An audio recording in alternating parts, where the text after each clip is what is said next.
Okay. All right. You guys can see me. All right. Let me go ahead and try to get a screen up here that will give me your comments. So I'll just go like this for a minute, like a virtual sandwich sign shaker, so people will know we're getting started here and that this is happening. And in the meantime, I'm going to go to the stream here and see if I can see your comments in real time.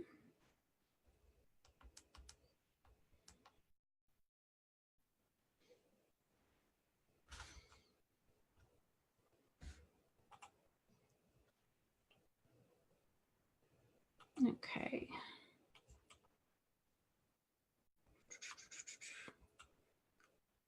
It's fun being live and live streaming.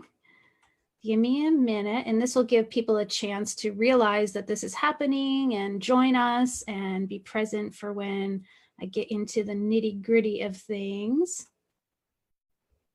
So let's see, how do we want to do that? All right, see a couple of people have joined already, which is awesome. Okay, so I think I will get started in just a moment. We'll give people a little bit more time to hop on, and then we'll get started with the good stuff. Thank you for your patience.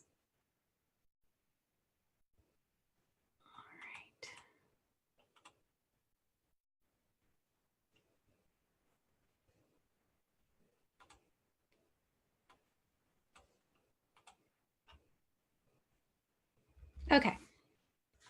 So let's go ahead and get started. So my name is Debbie DeMarco Bennett, and I am a DBT trained certified life coach.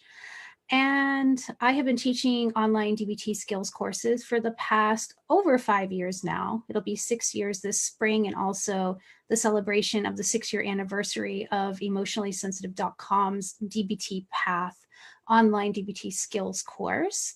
So kind of an exciting time. And a little bit about my background is, in addition to having DBT training and certified as a life coach, I have a Bachelor's of Science degree in interdisciplinary studies with a focus in behavioral science. And I've gone on to do several open courses on neuroscience, the nervous system, and somatics, which all inform my work and my psychoeducational courses that I do. Very fascinating subjects. And I think my co-facilitator, Catherine, who is a Columbia University trained DBT licensed psychotherapist, has said that some of the things that have been missing from DBT are missing because it came out in the 90s and we know so much more now. So to include in our course information about nervous system education, somatic practices, which is getting in your body and understanding how emotions affect your body and vice versa, stored trauma in the body, is one of the things that makes our program a little bit different. So it's not just DBT, there is additional education. So we consider this more of a holistic program. So that's a little bit about us as the instructors. And I'll get into a little bit about what's offered with the course. And then if you have any specific questions, I can go ahead and answer those. Hi, Elizabeth. Hi, Krista. Oh, Elizabeth says, I took your classes a few years ago and loved them. Of course, I remember you, Elizabeth. Hey, Ruth. Okay, so we have some current and some senior graduate students attending in the chat. They are so awesome. When they show up, they'll help me out in the comment boxes if you guys are having questions.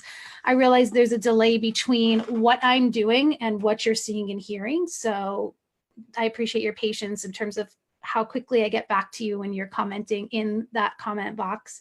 Hey, Hope. All right. So back to the course. DBT, I'm gonna do my sandwich sign again. DBT is a fusion of a modality called dialectical behavior therapy and Zen Buddhism. People are like, what? Now, you don't have to be a Buddhist. You don't have to subscribe to any of the spiritual aspects of Buddhism. It is connected in a way, or it was formulated in a way that it can be presented in a very secular manner. However, if you gravitate toward and find comfort and find benefit in the spiritual aspect of that part of it, then you're welcome to go deeper. And that certainly has been the case for me. And when we say Zen Buddhism, particularly what is taken from that practice and fused into dialectical behavior therapy is the concept of mindfulness, of being present in our lives right now. So a lot of people who would take a DBT course have past trauma or have a lot going on in their lives and are worried about things that are going to happen in the future. And mindfulness calls us into this present moment to be with one thing at a time on purpose.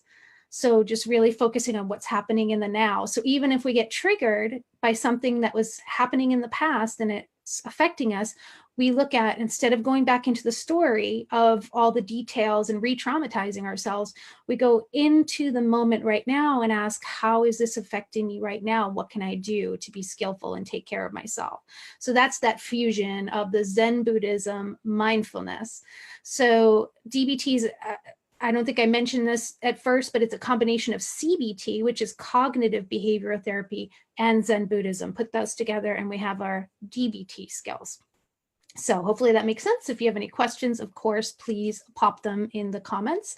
In fact, we have some comments, so I'm just going to interact with you guys for a minute before I continue talking on. Hey, Kim. Hey, Dana and Paula. All right. Hey, Hope. I will. I'm going to save this. Yeah, totally. Okay. So our course is an online DBT skills psychoeducational course. And I'll give you the breakdown of it. And I'll also give you the details of what's included in the course so you can make a really informed choice as to whether this sounds like it's a good fit for you. And again, I encourage you to ask whatever questions you may have. And if you're watching this live, I will answer them here today. If you enter them in after this goes to a replay, I will answer them after the replay is posted. So no worries at all. Okay, so our course is 9 months long in total. So it's 3 modules: emotion regulation, interpersonal effectiveness, and distress tolerance. Each of those modules is 3 months long, or 12 weeks each. And mindfulness is taught throughout the course instead of as a standalone module, in part because we have students joining us at different times. So you'll be joining us for emotion regulation, but we have some students who just started with us in the previous module of distress tolerance, which will come around for you again.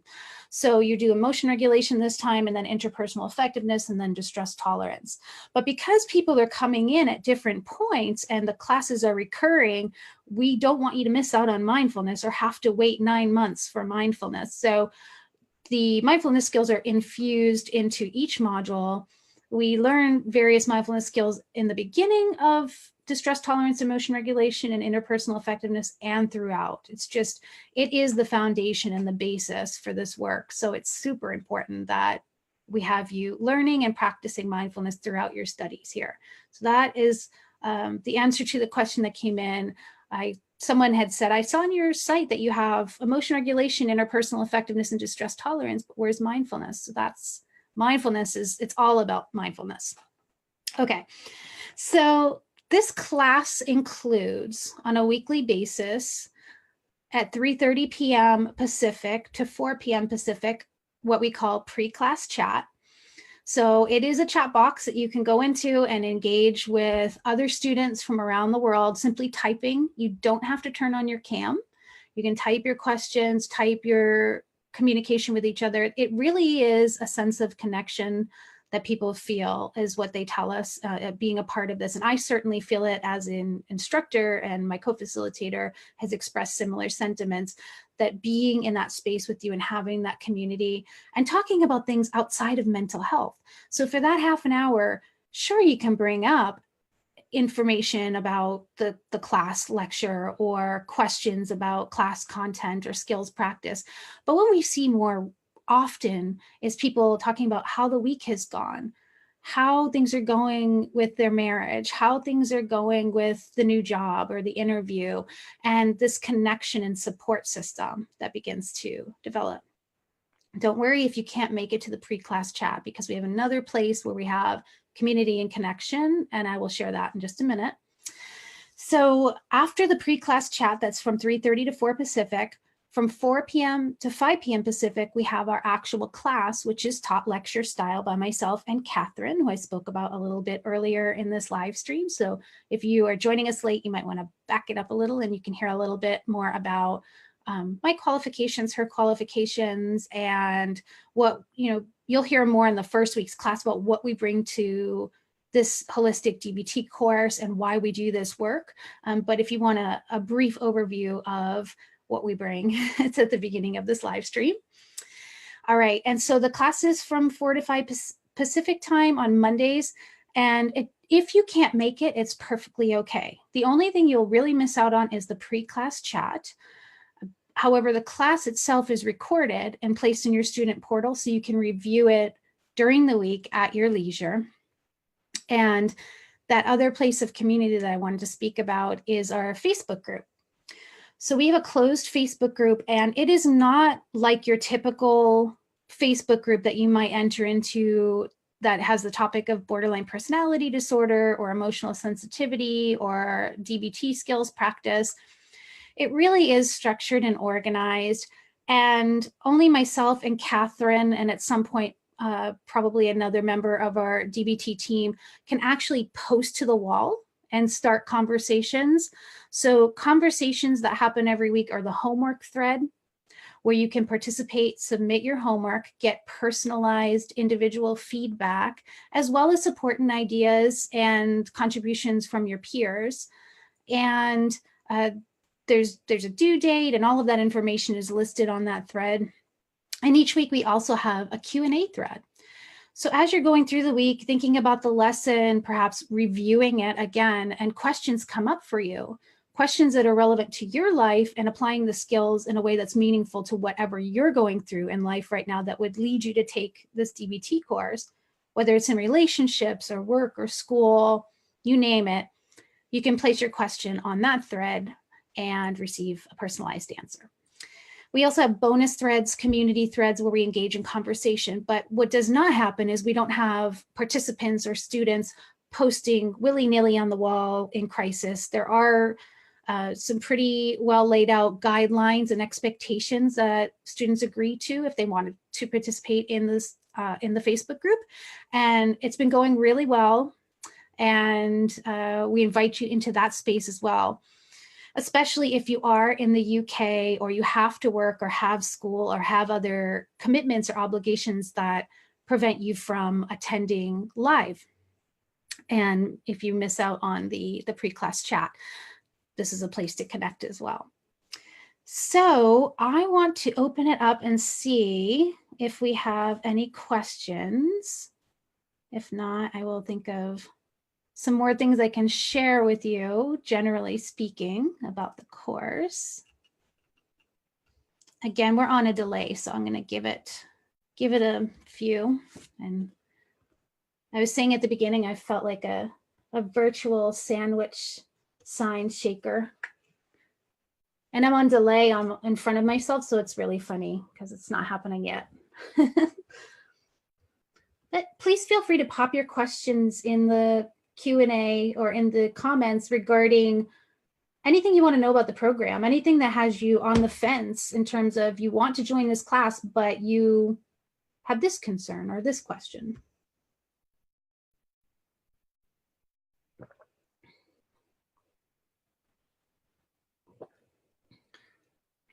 And the questions that I would love to see in the comment box would be questions relevant to this course if you're on the fence about taking it and want to know more. Because we got an interesting, yeah, oh, Kim, good point. So for the Facebook group, it is a closed group. It's not, so people, your friends cannot see, unless they're in the group too, they've signed up for the course. The only people in the class are people that are actually enrolled. The only people in the Facebook group are people who are actually enrolled in the course. So when you share your homework, when you ask a question, when you engage with other students, this does not go out on your friends' timelines. They cannot see what you're sharing. So good point, Kim, to address that possible concern.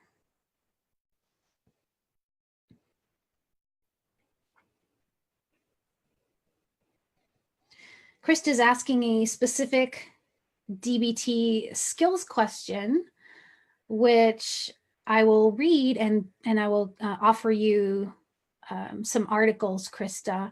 Krista is asking about the best skills to use to manage splitting because she's done DBT already and hasn't had much improvement in that area. Krista, after this live stream, if you go to healingfrombpd.com and type in splitting, I have a few articles there that I think may be helpful for you.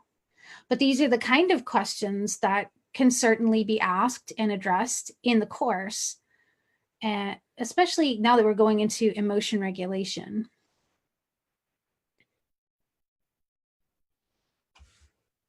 All right, waiting on your questions.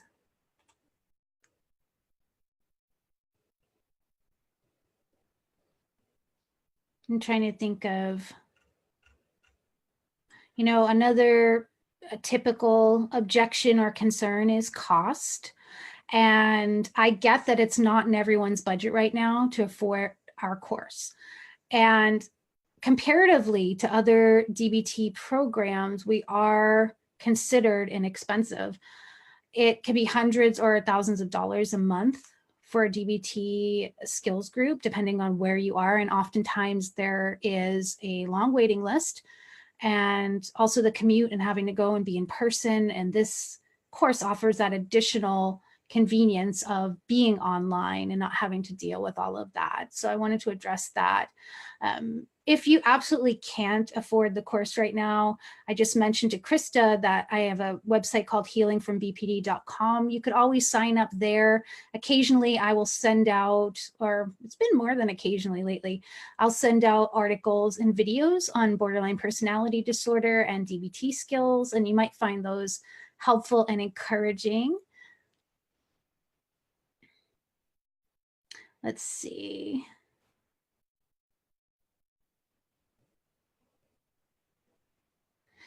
Hope is asking or saying, it's amazing you offer this, and I will certainly be looking into online classes. I wondered if you cover two borderlines together within the course. Is that covered in one of the modules? Do you really feel recovery is possible, Debbie? I feel plagued with an inability to have relationships with men. Oh, great questions, Hope. Ooh. So I think what you're asking, and correct me if I'm wrong, is do we cover situationally when two people with borderline personality disorder are in a relationship together and both have that dynamic of BPD traits coming up in the relationship? While there isn't a specific lesson on that, we do have students that are in that very situation. And because you get personalized feedback on your homework and your questions each week, that's what I was saying a little bit earlier, is that you can do your homework focused on the impact of that relationship and both of you having BPD traits, and focus it on that and get feedback and ideas on how to practice the skills in the way that might be the most effective while you're dealing with those things that are coming up. Same for the Q&A thread. So those questions certainly come up because people are in that situation or are with someone who has BPD traits or is emotionally sensitive or easily emotionally dysregulated or emotionally intense. So they may not specifically have borderline personality disorder, but there may be two people in a relationship who have really intense emotions that get dysregulated easily, probably in part, in a lot of cases, because they both have past trauma. So it's stuff coming up, right? And they say when you get into a relationship, then that's when a lot of your stuff starts coming up, right? Hope says heavy. I know. Yes, indeed. Yes. As far as recovery, do I really believe it's possible? Hope, yes, I do. And I'm surprised I didn't mention this at the beginning, or maybe you weren't here. I don't think I mentioned it actually. I'm actually in recovery from borderline personality disorder. So back in 2010, I was officially diagnosed. So it was a combination of BPD and complex post-traumatic stress disorder. And I met several of the criteria, the diagnostic criteria, enough to have a borderline diagnosis at that time. And I was terrified in some ways, and I was grateful, I'm looking for the word, grateful in others, because knowing what I had allowed me to learn that there was something specifically designed to help with regulating emotions, with dealing with self-sabotaging behaviors, impulsivity, splitting, all of that. And so my psychiatrist referred me to DBT at that time. So it's going on, oh goodness, 9 years ago. And after a couple of years of learning DBT, integrating it, practicing it in my life, along with making some lifestyle changes and integrating more balanced mind, body, spirit, after a couple of years, I was in a session with my psychiatrist and we discovered I no longer met the criteria for BPD.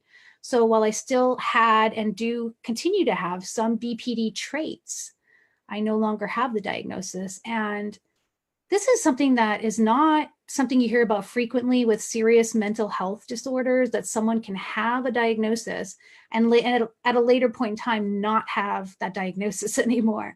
So yes, I most definitely have hope for anyone who is wanting to pursue their own personal healing and begin to find what works for them. It may be DBT for you, it may be something else. But yes, it's possible because it's happened for me. It's happened for several of my students. It has happened for people I know in the community, people who are open about their diagnosis or their previous diagnosis of BPD. So yes, it is possible. All right. Hey, Peggy. All right. So yeah, Kim is one of my DBT Path senior students and team members who you will get to know in the Facebook group, no doubt. And Kim says other students share similar situations in the Facebook group and everyone helps. Oop, it's jumping. Kim. Everyone helps each other with skills and support. You know you are not alone, and just knowing that is huge. I think that's very true. I frequently, especially in this most recent module, see transformation before my very eyes. And I think Kim will agree with me and other members of the DBT Path team that we see people coming in who are really struggling, who are really down on themselves, who have really intense negative self-talk and are feeling pessimistic, and they want something to work. They're here because they're here in the course because they want to change something and they have some hope that this is possible. Then they do the work, they actually do the homework, they engage in conversation, they ask questions, and they're like night and day. Even after just the first 3 months, I start to see such profound change.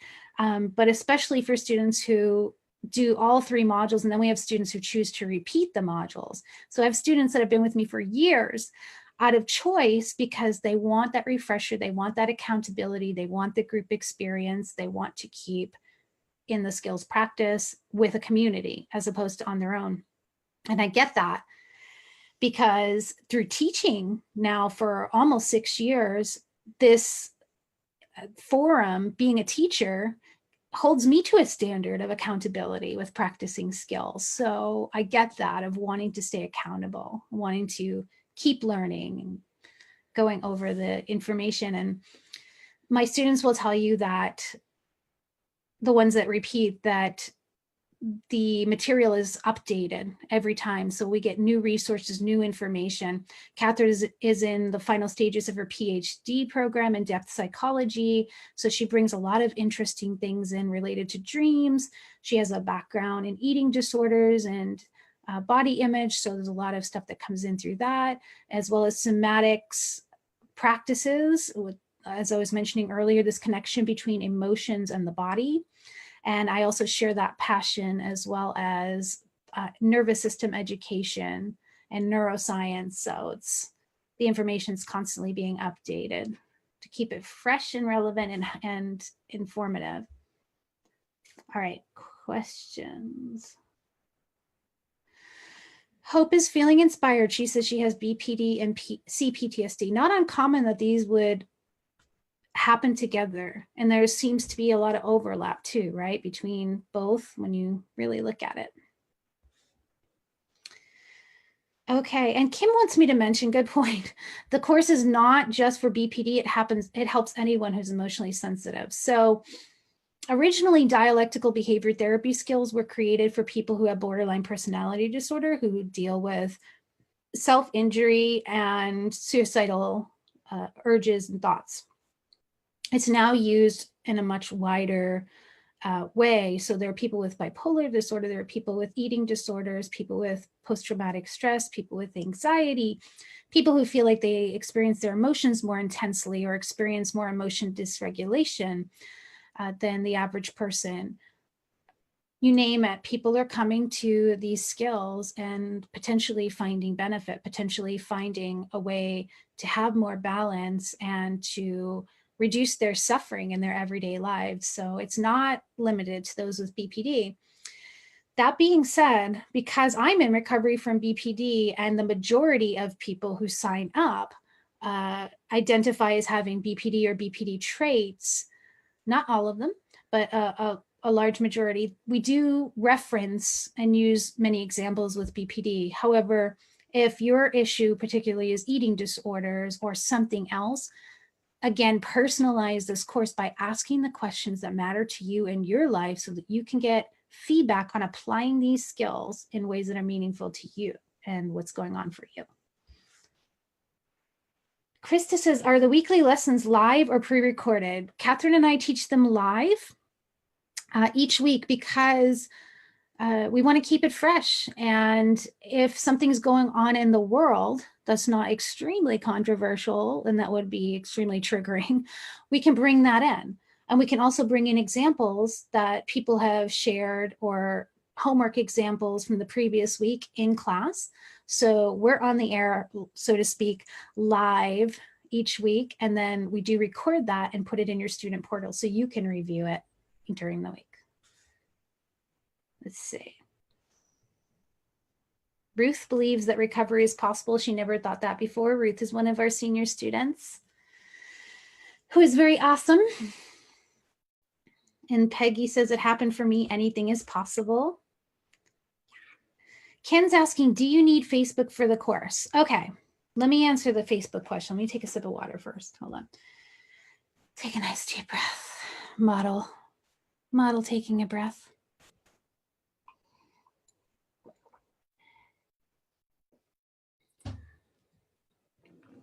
All right. So you don't have to have a Facebook account or join the Facebook group to be a part of this course. However, let me start with, I truly get the concern that a lot of people have about privacy. So it's totally up to you if you choose to opt in to that component of the class. But that's where the community really happens. That's where you get to see not only our feedback for you, but also feedback for other students. There is something to what Kim said about realizing you're not alone when you see the other shares. It is powerful. Community is powerful. Sharing is powerful. Connecting is powerful. That being said, with the privacy concerns, if it's a real big super concerned for you and you don't want to do it, you're always welcome to submit your homework via email as well as your questions. And we've had some students come up with creative ways, and if any of my team wants to talk about that in the comments, or anyone who is in the class who has done that wants to talk about it in the comments, of what they've done to feel safer in that regard, then I would love that, just so that Ken and anyone else who might have that question can see a response. All right. I'm looking at questions in different places. If you're like, why is she looking up? Why is she looking down? Okay, but also in the Facebook group, we will sometimes have live streams, bonus threads, additional opportunities for connections. So I have found that students who participate in the Facebook group tend to stick with the course a lot longer or complete. So it's just something to really think about. Okay, and Hope is saying, I'm a little confused. Is it an interactive thing, as in we all chat, or is it more listening?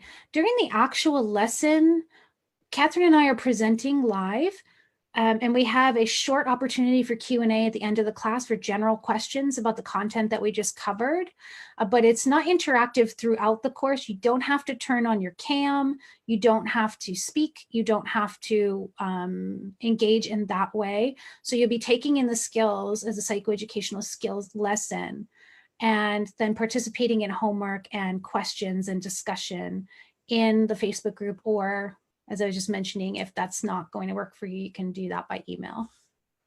So hopefully that makes sense. We found that even when it was possible to, when we said, okay, do you want to turn on your cams? We can converse about this.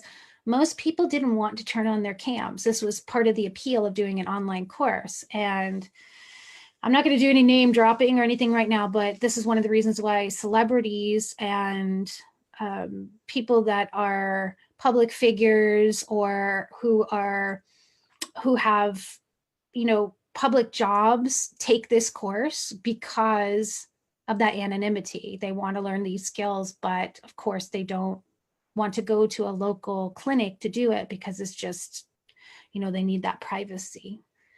So most people don't want to turn on their cams. And as far as engaging throughout the class, that can get hectic too. So if you've ever been in a class where the chat box stays open through the whole class and people can ask questions, it's like, so-and-so is asking this, so-and-so is asking that. And people that like to learn by just listening and getting the whole lesson are just like, you know, it's disruptive. So we do it in a lecture style. We have something up on the screen. We are mixing it up with some media, with some video clips and so on. But yeah, the interaction happens more so in the group component. Okay. Carol says, Carol's another senior student who's on the DBT Path team. Hey, Carol. Carol says, we are a compassionate, non-judgmental community. We are kindred spirits who understand that life can be a challenge, and we reach out for support from each other. And so true, Carol. So true. Peggy said, the support you get from your peers in the Facebook group is priceless. Our words of encouragement motivate you to keep on keeping on. You are never alone. Love it, Peggy. And Hope says, are all the details on joining on your website? Most certainly, I hope. If you have any additional questions that aren't covered, of course, reach out. But if you go to emotionallysensitive.com and go to the classes pages, our classes page, it maps out everything about the course. And then if you go to the frequently asked question pages, there's even more in-depth detail of the typically ask questions that we receive. So hopefully that will be helpful as you make your decision. Kim says, when I joined years ago, I used an alternate Facebook name to hide my identity. I now use my real name. So yeah, Kim, and that is not infrequent, especially with people who are in more public figure type roles. You'll see some interesting names in the group that they've come up. Then you're like, is that a real name? So as long as you let us know what you're using, that's fine if you need to do that. Chris is asking, are you both presenting live each week, or do you take turns teaching? We're co-facilitating and co-teaching each week. So it won't just be me talking the whole time. Catherine will be present and interacting and teaching as well. Carol says, what happens in the Facebook group stays in the Facebook group. Let's see. Okay, so Ken's saying for him, the question about Facebook wasn't a privacy concern. His daughter has major anxiety and PTSD from Facebook. So in other words, Facebook isn't good for her and she's no longer on it, knowing how much stress Facebook has caused for her in the past. Totally, Ken. So if that's the case, and it seems to be that with younger people, because we do accept teenagers if they have parental or legal guardian consent. And I'm not sure your daughter's a teenager, but I'm just going to throw this out there. If the parent or guardian is willing to attend and monitor the studies as well, make sure that everything feels appropriate for their child. And we're finding that for several people that are in the younger age group, they have that particular issue where they just need to not be on Facebook, and they submit their homework and questions via email, and that's perfectly okay. So, you know, she would be missing that component of the community, but she would still get the other benefits of the personalized homework feedback and question feedback. And you never know, you know, in the future, she could, like Kim was saying, she created another account, and, you know, people have done that and then not friended anybody just to participate in the course. So I'm not sure if that will ever be a possibility or option or something appealing to her, but it's there. Hope that helps, Ken. And let's see. Hi, Debbie Ann. Let me see here. Let me take a sip of water again.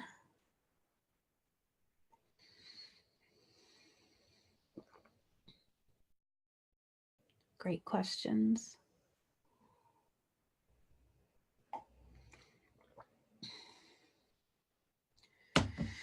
Okay, so I have lots of great questions from Debbie Ann, who's in the UK. I don't know how to pronounce the name of that town, Debbie Ann. She says NHS here don't offer DBT, sadly. Yeah, I've heard that. And if it is offered, it's usually extremely expensive with a huge waiting list, which is happening here in the United States too. Many people know, if you're into pop culture, know that Selena Gomez, who's a pop superstar, recently completed a dialectical behavior therapy program. And since she has, the search for DBT and DBT programs are getting flooded. You know, people are like, oh, okay, it's bringing awareness to it. So her platform is being used in that way, which is very positive. But yeah, it's hard. I've heard it's really hard to get DBT in the UK, and the waiting lists and costs have been increasing, especially since it's been in the news in connection with Selena Gomez. So let me address Debbie Ann's questions. So Debbie Ann says, I am seriously wanting to get better. I can't live like this anymore. I can't even begin to explain the pain, confusion, and agony I'm experiencing and my family. Can this course actually change my life? Will it help me stop feeling so tired and drained? Will it help me stop snapping, stressing, and having angry outbursts? Will this course actually help me be the woman I want to be and become a mental health nurse? All right, Debbie Ann. Okay, I'll take a belly breath here. Because what Debbie Ann is asking is deep, and Debbie Ann, you're obviously sharing your distress and all of the things that you wanted to shift in your life, and a goal that you want to work toward, and needing that hope. And I will say, of course, this course is not a panacea for everything. I can't guarantee you that all of this is going to happen for you. But what I can tell you is that if you put in the work, if you practice the skills, if you get the support, if you show up to class, that it's possible that you can move toward your goal. It's possible you can reduce your suffering. It's possible you can reduce that agony that you're feeling. When you talk about snapping, stressing, and having angry outbursts, that was certainly an issue of mine, and it's certainly an issue of a lot of students that come into the course. And what I see consistently from participants, and what I've seen in my own life, is learning about how the nervous system works, understanding nervous system capacity, how we handle stress, how we process stress, how stress affects us in our bodies, how past trauma comes in and affects the stress that we feel right now. So when we're triggered, when we're reactive, when we are lashing out, when we have angry outbursts, often it has very little to do with what just happened. Of course, it's connected, but often it's a lot of other stuff that comes in. So having that understanding and understanding what's going on neurobiologically, there are differences actually in the structure of the brain of people who have BPD traits, and we get into that. And there are different techniques with mindfulness and nervous system recalibration tools and somatics that we can use to help bring ourselves into more harmony and balance, and to be able to actually practice the skills. Because if you're in the state of fight, flight, or freeze, which we often are if we've had a lot of trauma, it's hard to sit and start using your rational, logical mind to practice skills. So we talk about what are some things I can do for self-care and self-support. Beyond that, it's highly recommended that you work with a qualified licensed psychotherapist outside of class, one-on-one. And it's been such a need that I recently collaborated, or DBT Path collaborated with BetterHelp.com.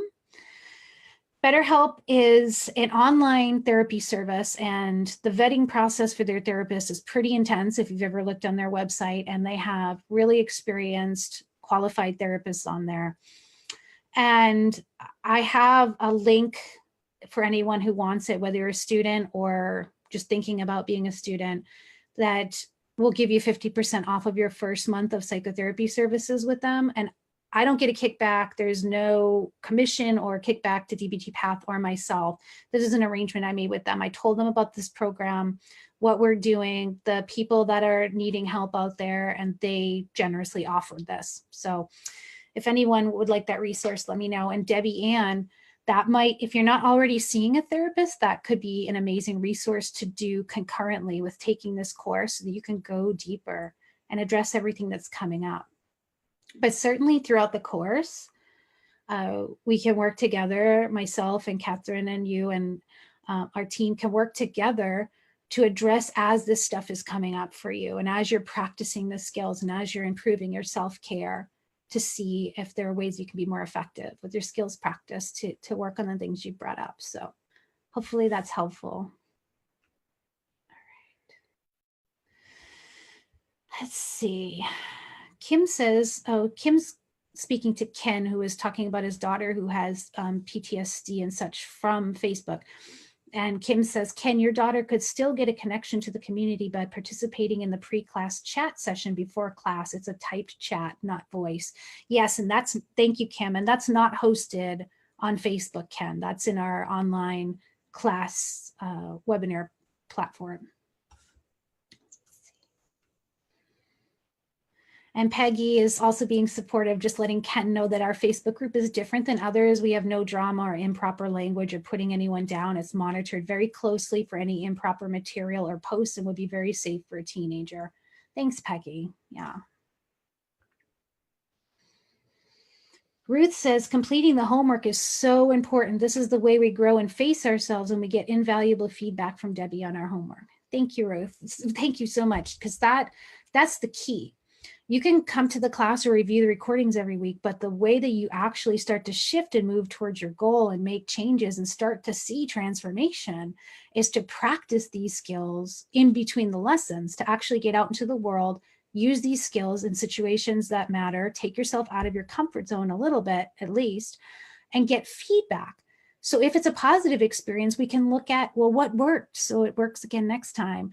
Or if it didn't feel like a positive experience and there were a lot of challenges and the skill didn't quite work, we can troubleshoot and look at, well, maybe another skill would have worked better in this moment. Or are you using the skill in the way that it was originally intended? You can't know that if you're doing a self-study, looking at workbooks and doing this work by yourself. You don't have that feedback. So the homework, I think, is essential. So thanks, Ruth. Krista says, how long have you been running this online course? It will be 6 years in May, Krista, and it will be 3 years for Catherine. So yeah, we're coming up on our 6-year anniversary. Let's see. Hope says, would you? Oh, sorry, it's jumping.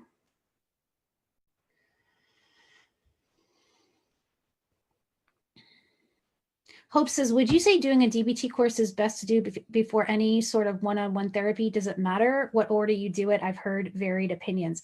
So I'm not a therapist, so I'm not going to advise on that. What I will say is, in terms of dealing with trauma, if you have a lot of trauma, what I have been told personally and what I have heard is that learning DBT skills can help prepare you to be able to handle that deeper work. If you go into trauma work, if you go into really intense work like that without having the skills to help you regulate your emotions and handle the distress and handle the impulsivity and handle the urges and handle the self-sabotaging urges that come up, it's really hard. So I tried to do a trauma recovery group before DBT, and it was not happening. It was re-traumatizing me. It was really intense, and I was falling apart. Did the same trauma recovery group after DBT. It was very, very different because I had tools to manage when the triggers came up, when those frightening body sensations came up, when those memories came back up. That being said, I still will stick to my original comment that it's highly recommended that you work with someone one-on-one with a qualified licensed therapist while you're doing this course, if possible, because as you're doing this course, other stuff may come up that goes deeper than what we can cover in a psychoeducational skills training course, and you'll need that support. So hopefully that helps. Hope. You're very welcome, Debbie. And Debbie Ann says that she was referred by her doctor for psychotherapy, and it's a 6-month wait. So you might want to consider, Debbie Ann, the BetterHelp option. Go check out their website.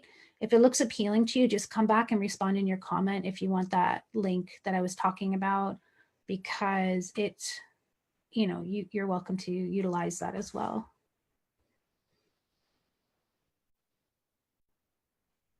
Let's see. I'm looking at more comments here.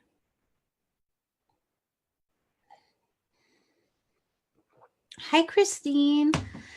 Christine is saying, hi, Debbie. Will DBT help me to set boundaries with my friends and help me remove toxic people out of my life, as well as recognize bad relationships? I'm trying to focus on myself this year, and already I have run into people making me feel bad for focusing on making myself better and not devoting so much time and energy to them. Great questions, Christine. So a lot of times when people come into a DBT course, they're dealing with either the extreme of, I'm sorry, for lack of a better way of putting this, I'm not saying that you're a people pleaser, but, you know, being more on the people pleaser side, putting their priorities and their self-care last, putting other people before them, or the complete opposite, right? Of putting themselves before everyone else, and that's causing relationship dynamics and issues. And of course, there are people on the spectrum and shades of gray in between. But what we often see is one extreme or the other. And there is a module. So you would start now in emotion regulation, begin to get tools for your self-care and learning how to regulate your emotions, understanding your nervous system, understanding what's happening for you when you get triggered so you can address it. That's going to prepare you, Christine, for the next module, which is interpersonal effectiveness, which covers a lot of the things that you're asking about.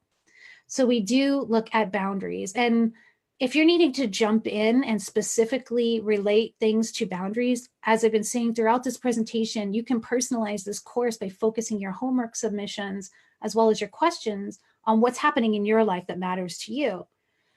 So for example, if we do a homework assignment on a skill called opposite action, and you're dealing with this situation right now of people, you know, not liking this dynamic, this shift of you choosing to step into a different space and start to put your self-care first, you can use that example in your homework as you practice the skills. But when you, and so you'll get the foundation in emotion regulation. When you move into interpersonal effectiveness, I'm looking at your question again.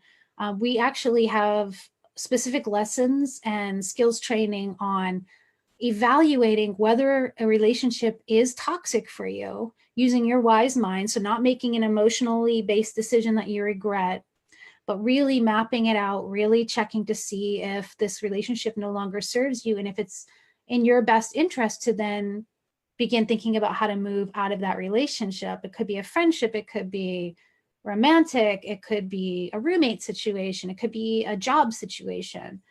We look at that to get, and we talk about what skills do I use after I evaluate to then most skillfully approach this. So, and other students can tell you as well that they've used those particular lessons to make some pretty radical changes in their lives. And Christine, it's kind of like when one member of the family is, an alcoholic or an addict, or in some way there's this dynamic that everyone's used to having to be a certain way, having to show up a certain way, interacting a certain way. Then that person chooses to get well or get sober or get clean. And that person is changing. And then the people around them have to change because the dynamic isn't the same. And it can make other people really uncomfortable. And this happens for students in our course where, they're starting to learn skills, they're starting to change. Maybe they're not as reactive. Maybe they're not responding in the same intensity to triggers at some point. Maybe they're asking for their needs to be met or communicating differently about what they need.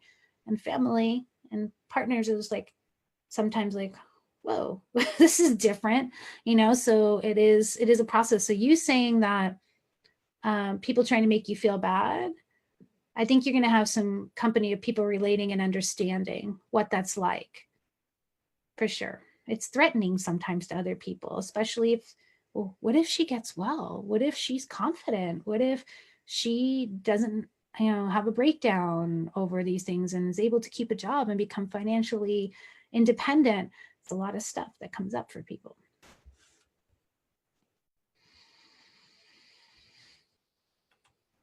Oh, thank you, Kim. Kim said, I just wanted to clarify, while I am part of the DBT Path team, I'm a volunteer. I'm not paid to promote this course. I willingly give my time to this course because it worked for me. And I want to help as many people as I can create a life worth living for themselves. I have been here for over 5 years, and I've seen many people change their lives for the better. My psychologist at the time, no longer need to see her, referred me to attend for PTSD stemming from a car accident. It was the best thing she ever did for me. Kim, thank you. Thank you so much. Ken says, thank you so much for all your responses. Possible that I can actually speak to you or someone on your team to go into some more detail on my daughter's situation to see if the program can work for her. Ken, reach out, go to emotionallysensitive.com on the contact page and send a message over and we'll connect. Let's see. Ruth reinforcing her feelings on the homework.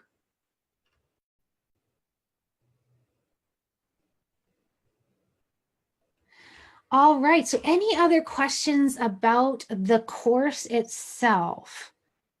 That's about how much, it's about the time that I was planning on wrapping up. So any other questions about the class, the course, how it works, anything that has you on the fence about attending?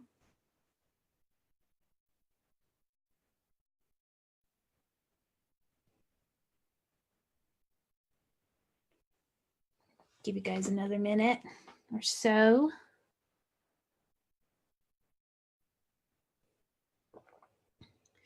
Ryan and Krista, I'm going to go take a look at those particular articles again and see if there's something else I can find and come back and comment, respond to your comments here as far as specific skills use.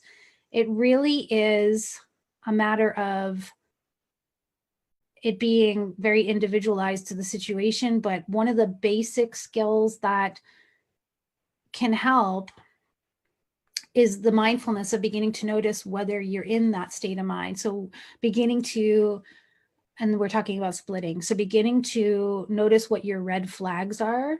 So sometimes it's language like all or nothing or hate or love, intense love, obsessive love, really, not just love. So just looking at, am I in an extreme? and then looking for what the opposite of that extreme is, and then finding that middle ground, that middle gray in between, coming from your wise mind. And it's a little bit more than what we can cover here today, but at the very beginning of emotion regulation, we do cover this concept of wise mind and balancing our emotional needs along with our rational needs, so that when we are in a situation when we're triggered, our nervous system is emotionally activated, we've discovered we've been splitting, because there has to be this consciousness to it, right? Either we become conscious of it in the moment, or we become retrospectively conscious of it because someone points it out to us, or we realized that we were splitting. So it's about bringing in the fuller picture and being open to those shades of gray. So we're not in black or white, because splitting is like he is good or he is bad. And it usually is triggered by something that happens that upsets us, or something that someone does that makes us feel really good inside. And yeah, so it's a little bit deeper than what we can get into for this particular webinar, but I'll come back to the comments if I can find anything else to give you guys to support you. I actually saw an article come out on splitting. I saw it on Twitter recently, so if I can find that link, I'll post that for you guys. Awesome. Christine's registered. Yes, yes, yes. All right.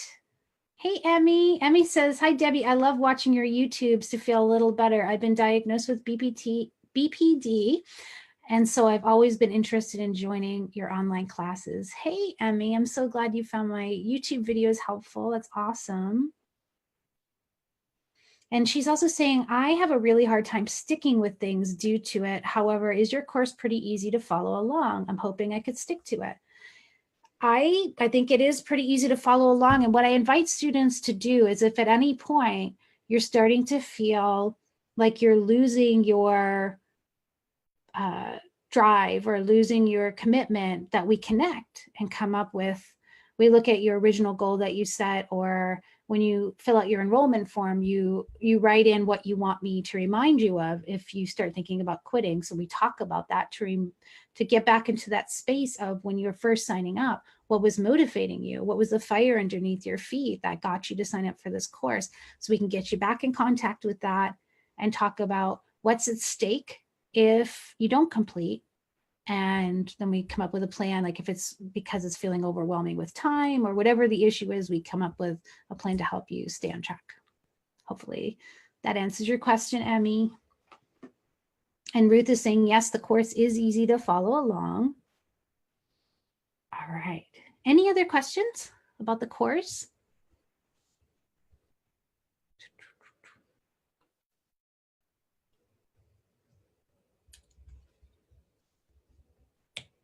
All right, everyone, I'm going to wrap up this live stream. Thank you so much for taking time out of your day to join me here. I'm so looking forward to starting the new module of emotion regulation. I'm excited to see those of you that are going to be signing up. And again, if you think of any other questions, just pop them down in the comments and I'll be returning to this recording to answer them. All right, you guys, have a great rest of the day. Kim's commenting to Emmy there, and I'm going to sign off now. Thank you, everyone. Please visit emotionallysensitive.com to sign up for the course, and we'll see you soon. Bye for now.